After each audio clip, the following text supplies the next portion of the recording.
За, дасан бат.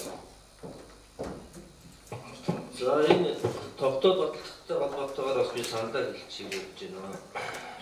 Сонгуулийн оролцоо хуулийнхаа хугацаанд 7 хоног дотор ард түмний сонголтоор сонгогдсон гээд олон нийтэд зарлаад тогтоодоор өргүүлээд тэрний дагуу аймгийнхаа хамтар хугацаанд зарлаа.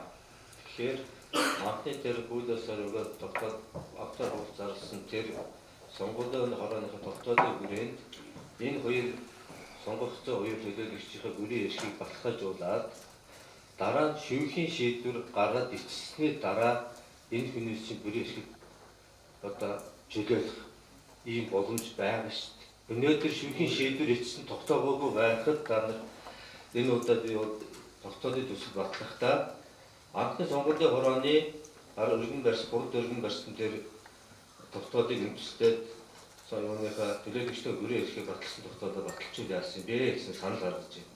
Дараа нь шүүхийн шийдвэр ичсэн гарсны дараа үнэхээр одоо энэ хоёр хүний буруу байгаа бол энэ хоёр хүний бүрийн эрхийг чөлөөлөх боломжтой. Тийм болохоор энэ дээрээ санал ураагаад тогтоодынхаа төслийг батлуул яасан бэ гэсэн санал гаргаж байна.